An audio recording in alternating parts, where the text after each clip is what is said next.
El tema es el eje hipotálamo-hipoficiario. El eje hipotálamo-hipoficiario es un sistema cuya función es mantener la regulación y equilibrio de los niveles hormonales hipofisiarios.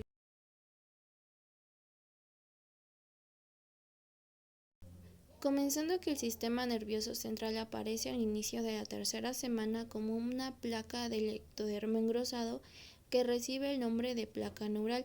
Sus bordes laterales se elevan para constituir los pliegues neurales. Se siguen elevando los pliegues neurales, acercándose para finalmente fusionarse, originando el tubo neural. Una vez iniciado la fusión, los extremos abiertos del tubo neural forman los neuroporos craneal y caudal. El cierre del neuroporo craneal se efectúa en dirección craneal desde el sitio del cierre inicial en la región cervical y desde un sitio en el prosencéfalo que aparece más tarde. El segundo sitio avanza en dirección craneal para cerrar la región más rostral del tubo neural y en dirección caudal para juntarse con el cierre que avanza desde el sitio cervical. El cierre definitivo del neuroporo craneal se realiza aproximadamente en el día 25 y el cierre del neuroporo caudal se efectúa 3 días después.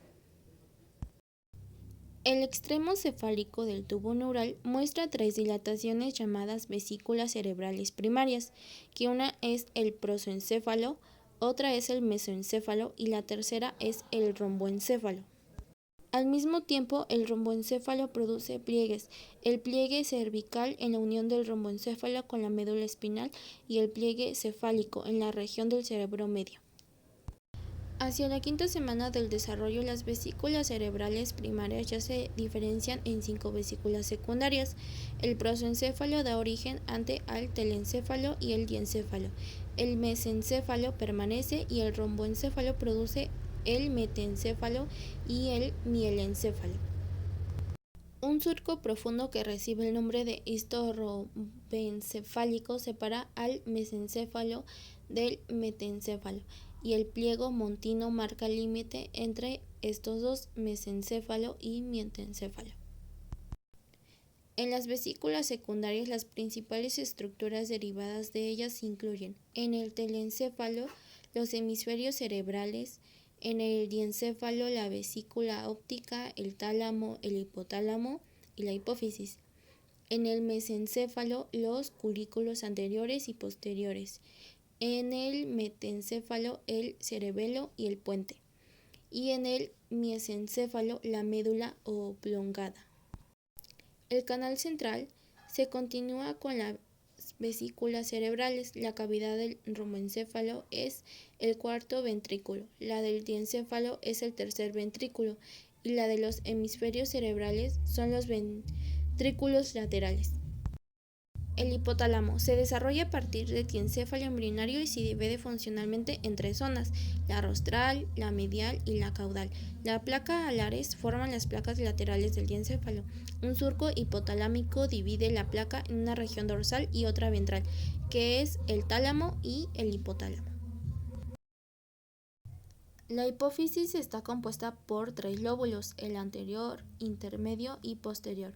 El lóbulo anterior tiene un origen ectodérmico y se forma a partir de la bolsa de Racker, que se separa del techo de la faringe durante el desarrollo embrionario.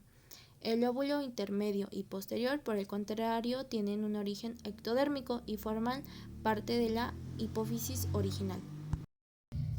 El origen de la glándula hipófisis es ectodérmico, se desarrolla a partir de 2 fuentes, un crecimiento hacia arriba desde el techo ectodérmico del estomodeo, el divertículo hipofisiario, y un crecimiento hacia abajo del neuroectodermo del diencéfalo, el divertículo neurohipofisiario. Este doble origen explica por qué la hipófisis se compone de 2 tejidos totalmente distintos. Uno es la adenohipófisis, la parte glandular, o lóbulo anterior que surge del ectodermo oral. El otro es la neurohipófisis, que es la parte nerviosa o lóbulo posterior que se origina del neuroectodermo. La glándula tiroides es el primer órgano en desarrollarse en el embrión humano y comienza en el piso de la faringe a los 22 días de la concepción.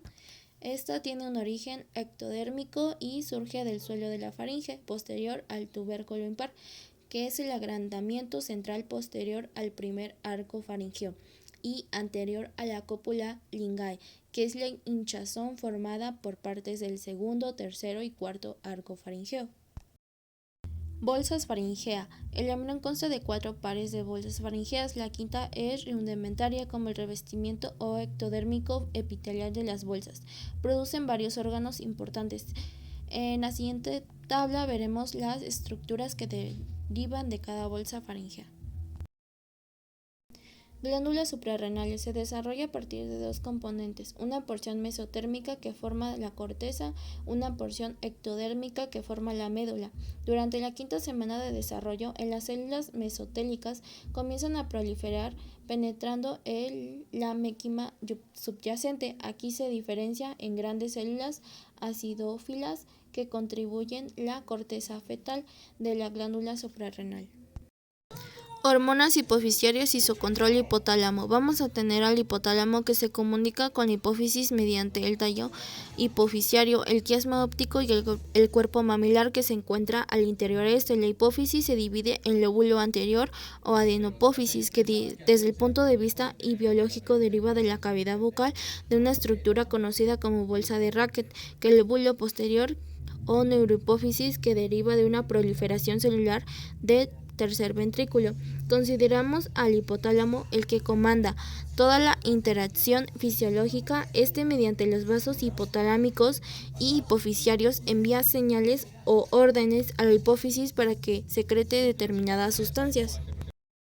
Las glándulas las podemos dividir como glándulas endocrinas, que su producción de secreción va directamente ya hacia la sangre, y las exocrinas, que también tienen producción de secreción, no van a la sangre sino que a través de un conducto, generalmente hacia el exterior o hacia una cavidad corporal. El sistema endocrino es un sistema, es decir, un conjunto de órganos que produce y secreta unas sustancias que actúan como mensajeros químicos y que llamamos hormonas, y que llegan a las diferentes partes del cuerpo, y lo que hacen es regular, controlar y coordinar las acciones de muchos órganos.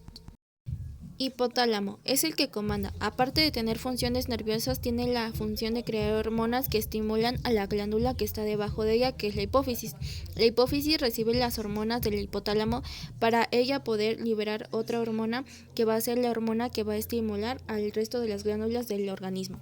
La glándula tiroides, ella se encarga de producir hormonas tiroideas, que son la T3 y la T4 principalmente. Hay varias, pero estas son las principales, que se encargan de acelerar el metabolismo en general.